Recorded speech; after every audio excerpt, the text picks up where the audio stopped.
Welcome to Glisso English. Real life stories. Have you ever felt that sudden chill down your spine when the streetlights start to flicker? You're walking home, the city's quiet, and every shadow looks like a threat. Welcome back to the channel. Today, we're diving into a story many of us know too well, the late night walk.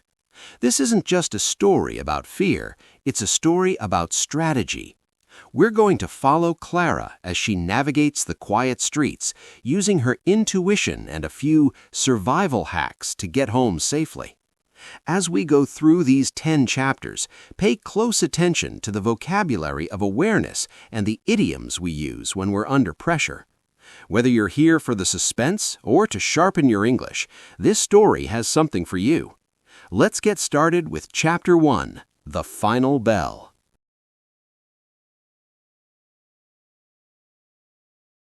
The heavy oak door of the silver ladle swung shut, cutting off the warm scents of roasted garlic and the comforting hum of the dishwasher. For Clara, that thud usually signaled the sweet relief of a finished shift. But tonight, as she stepped onto the sidewalk at 11:15 p.m., the silence of the street felt heavy rather than peaceful. She checked her phone. The screen glowed brightly against the darkness. No bus for another 40 minutes. A surge of annoyance flared in her chest, quickly followed by a cold prickle of reality. The walk home was 20 minutes.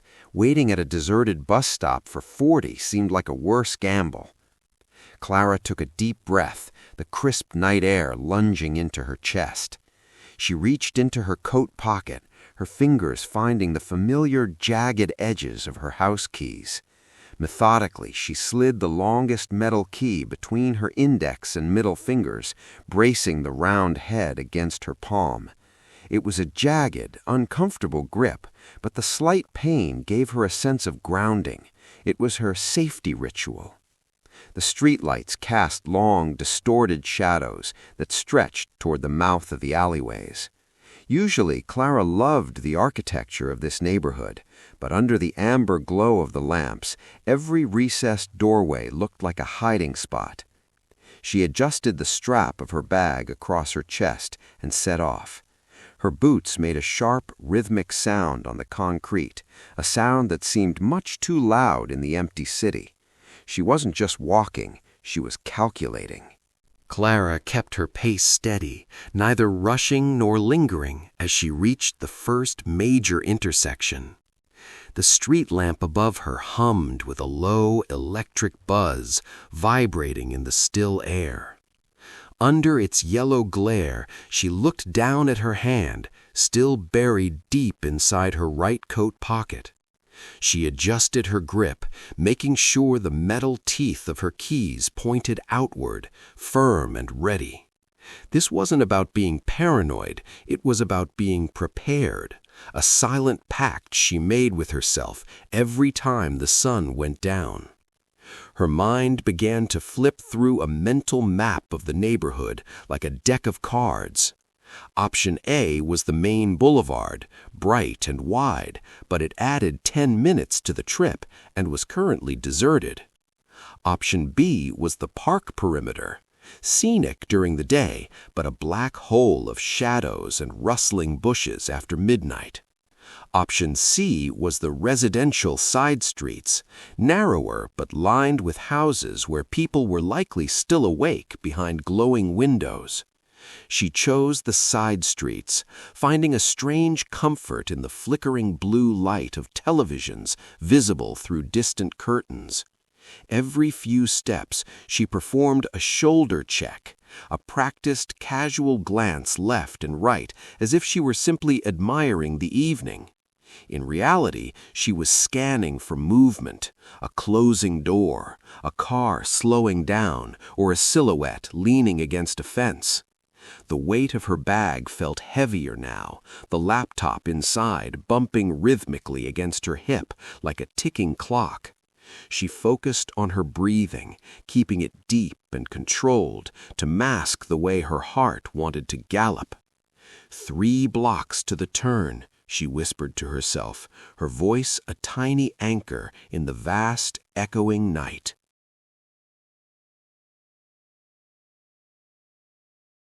The first few side streets were quiet, dominated by the scent of damp pavement and blooming jasmine.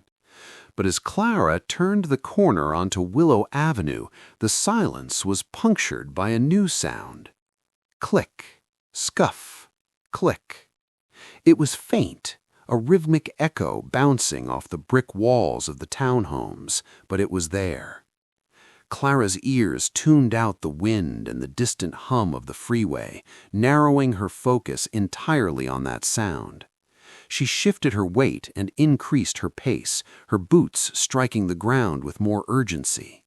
Behind her, the other set of footsteps mirrored her perfectly, speeding up just as she did. A cold drop of sweat rolled down her spine, despite the midnight chill. She decided to test the coincidence. She abruptly slowed her walk to a near crawl, her heart hammering against her ribs. The footsteps behind her didn't stop immediately. There was a half-second delay, a clumsy shuffle, and then silence. Clara didn't look back yet. She knew that showing fear could sometimes be an invitation. The silence was worse than the noise, stretching out like a thin wire, pulled until it was ready to snap. She was midway down a long block where the houses sat far back from the sidewalk, hidden behind tall, dark hedges. The nearest street lamp was 30 yards ahead, leaving her standing in a pocket of murky gray shadow. She tightened her fingers around the keys until the metal edges bit into her skin, using the sharp sting to stay focused. "Don't run," she told herself. "Running makes you a target."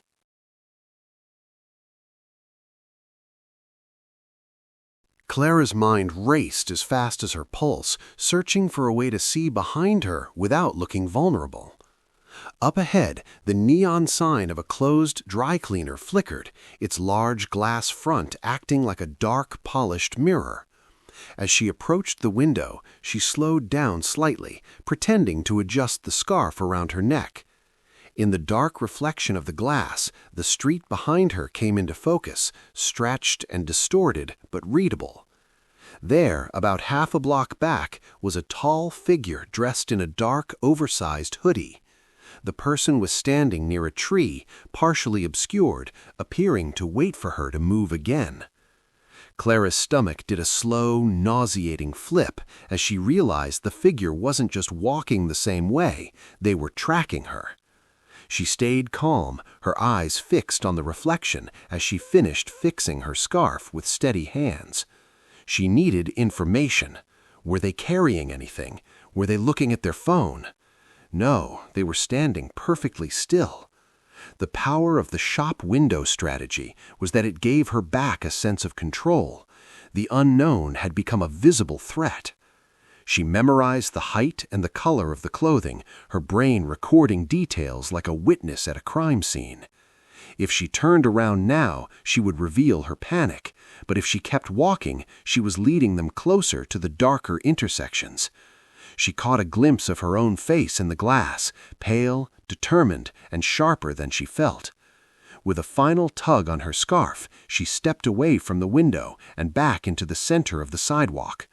She knew the next move had to be a loud one, something to break the predator-prey dynamic that was forming in the dark. Clara reached into her left pocket and pulled out her phone, the screen illuminating her face with a harsh, artificial glow. She didn't look at the notifications or the time. She swiped straight to the keypad and held the device to her ear. "Hey, yeah, I just turned the corner onto 4th, she said, her voice projecting loudly into the empty street. She injected a fake lightness into her tone, a forced cheerfulness that felt like a shield. "I'm literally 30 seconds away. Is the pizza here yet? Don't start eating without me." She paused, nodding as if listening to a reply, her eyes darting toward the shadows at the edge of her vision. "Perfect. Stay on the porch. I can see the light from here. See you in a second." The performance was exhausting, but it sent a clear message to the figure in the hoodie. I am being watched. I am expected. I am not alone. As she talked, she made sure to keep her head up and her shoulders back, mimicking the posture of someone who felt safe. She felt the figure hesitate. The distance between them didn't close, but the footsteps behind her became tentative. Clara kept the phone pressed to her ear, the plastic warming against her skin, though the line was silent and dead. It was a psychological game of chess, using a ghost on the other end of the line to checkmate a real threat. Every few steps she laughed at an imaginary joke, the sound echoing unnaturally against the brick walls. Underneath the charade, her thumb was hovering over the emergency SOS shortcut on the side of the phone.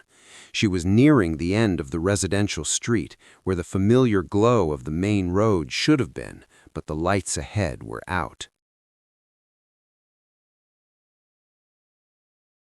The transition was jarring. The warm residential glow vanished as Clara stepped into what she called the dead zone. The two street lamps on this stretch were dark, one smashed by a storm, the other humming and flickering like a dying heartbeat. Between the broken lights lay 50 yards of pure, thick ink, where the sidewalk was swallowed by the overgrown hedges of a vacant lot. Clara felt the weight of the darkness pressing against her eyes, making it impossible to tell where the concrete ended and the dirt began. Behind her, the footsteps had started again, no longer tentative, but heavy and purposeful, crunching over dry leaves.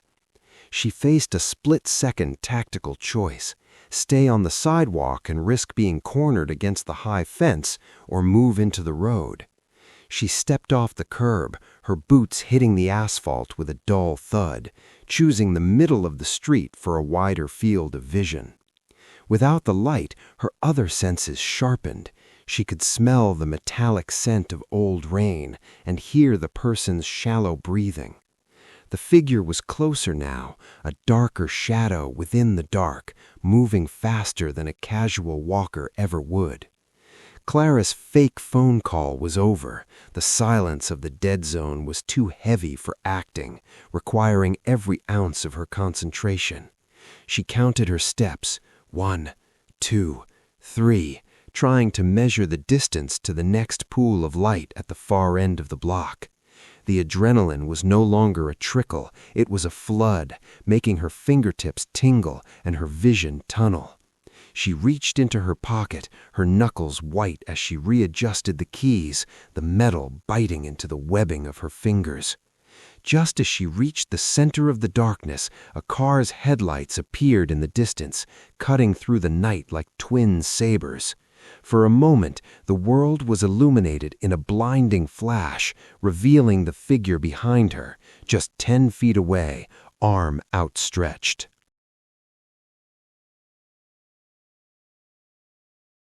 The car's headlights swept past, leaving Clara in a darkness that felt even deeper than before, but the brief flash had changed everything. A figure had frozen, momentarily blinded by the high beams, giving Clara the opening she needed to put distance between them. She reached the end of the dead zone and rounded the corner, expecting a clear path, but her heart sank at the sight ahead. A group of 4 men stood in the center of the sidewalk, their loud laughter and aggressive posturing spilling out into the street. They were crowded around a parked car, music thumping from the open doors, effectively creating a human wall between Clara and her home. Clara's mind whirred. She was caught in a tactical pincer, with the silent shadow behind her and this unpredictable group in front. She couldn't turn back, and she couldn't stop. She had to navigate this social hurdle without looking like a victim or an enemy. She lowered her chin and adjusted her bag, shifting her path to the very edge of the curb to give the group as much space as possible. As she drew closer, the men's conversation died down, replaced by a heavy, expectant silence that felt like a physical weight. One of them leaned back against the car, his eyes tracking her movement with a slow, deliberate sweep that made her skin crawl. "Hey, sweetheart, you look like you're in a hurry," he called out, the words dripping with a mocking kind of friendliness. Clara didn't break her stride or make eye contact. She knew that engaging could be seen as an invitation to continue the interaction. She kept her gaze fixed on a point 20 feet ahead, her face a mask of bored indifference, hiding the lightning-fast beat of her heart. Behind her, she heard the hooded figure reach the corner, the sound of their footsteps pausing as they took in the new scene. She used the group's presence as a chaotic shield, slipping past them while they were distracted by the newcomer, hoping the two threats would cancel each other out. The chaotic noise of the group faded behind her, replaced by a tense, vibrating silence as she checked over her shoulder. The man in the hoodie had paused near the rowdy group, but instead of stopping, he swerved around them, his eyes locked back onto Clara. Her intuition wasn't just whispering now, it was screaming that the coincidence of their shared path had long since expired. 2 blocks ahead, the familiar green and red neon sign of a 24-hour gas station buzzed, casting a halo of artificial safety over the asphalt. She knew the station had cameras, a bored attendant behind bulletproof glass, and, most importantly, bright, unapologetic light. Clara made a sudden sharp turn, cutting across the empty street toward the station's pumps instead of staying on her direct route home. This was the litmus test. If he followed her into the stark glare of the station, his intentions were no longer a guess. She marched toward the glass doors, the sensors detecting her and sliding open with a mechanical hiss that sounded like a welcome. Inside, the air smelled of stale coffee and floor wax, a mundane scent that felt like the most beautiful thing in the world. She didn't buy anything. She walked to the back of the store, pretending to browse the refrigerated drinks while watching the entrance. A moment later, the figure appeared at the edge of the station's perimeter, stepping into the bright light of the parking lot. Under the high-voltage lamps, the shadow became a man in a gray sweatshirt, his face partially hidden by the brim of a baseball cap. He stopped near the air compressor machine, glancing toward the store windows where Clara stood obscured by a display of energy drinks. For a long minute, he lingered, his presence a dark blotch against the clean white concrete of the station.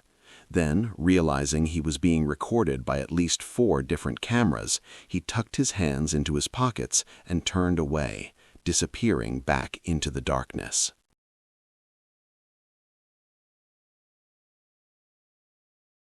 Clara waited by the window for 3 full minutes, her breath fogging the glass as she watched the spot where the man had vanished. The gas station attendant didn't look up from his phone, oblivious to the life and death drama that had just played out under his nose. She knew she couldn't stay forever. The final stretch of her journey, the 2 blocks between the station and her apartment, loomed ahead. Stepping back out into the night felt like diving into cold water, the sudden lack of fluorescent light making her eyes ache. She didn't walk this time. She moved with a power walk pace, her keys once again locked firmly between her trembling knuckles. Her apartment building was a brick sanctuary standing at the end of the street, its entryway light glowing like a lighthouse. This was the danger zone, the moment where relief often causes a person to drop their guard and fumble with their belongings. She reached into her pocket and pre-selected her building key, holding it separate from the rest so she wouldn't have to search. Every shadow beneath the parked cars looked like a reaching hand, and every rustle of wind-blown trash sounded like a footstep. She reached the iron gate of her courtyard, her movements fluid and practiced, her eyes scanning the lobby through the glass.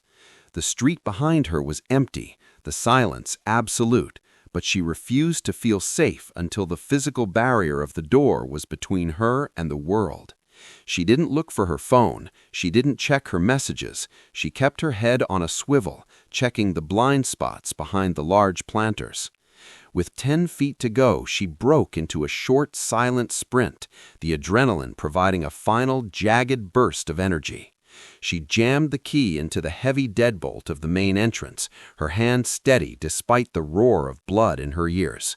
The lock turned with a heavy metallic clack, and she pulled the door open just wide enough to slip inside.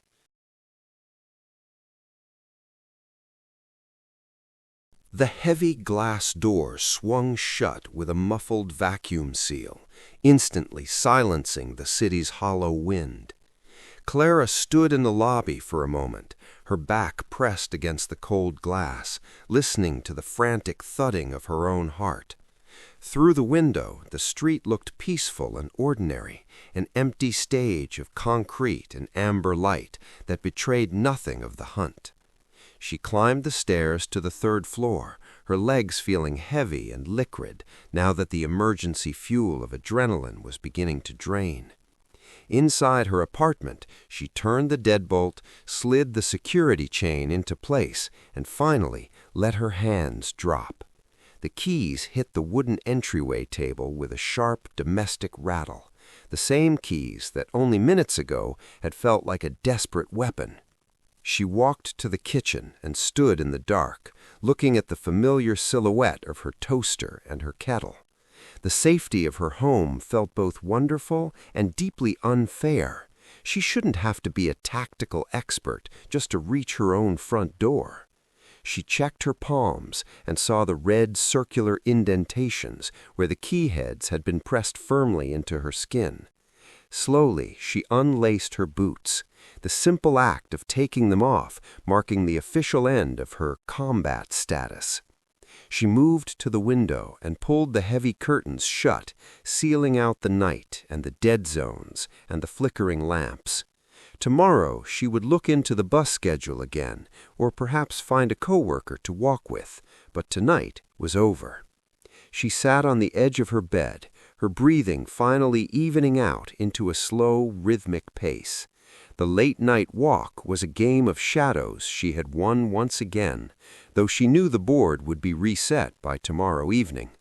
With a final sigh, she reached out and clicked off the lamp, letting the darkness be hers and hers alone to sleep in. And that is the final click of the lock. Clara is safe, but as we saw, getting home wasn't just about walking. It was about every decision she made along the way. Did you notice the vocabulary we used for her strategies? Words like shoulder check, tactical detour, and intuition. These aren't just story elements. They are powerful English terms used to describe awareness and safety. I want to hear from you in the comments. Which of Clara's rituals did you find most relatable? Or is there a specific idiom from today's chapters that was new to you? Let's discuss them below. If you found this story helpful for your English journey, make sure to hit the like button and subscribe to join our community. We have more real-life stories coming your way to help you master the language one scenario at a time. Thanks for watching, stay safe, and I'll see you in the next story.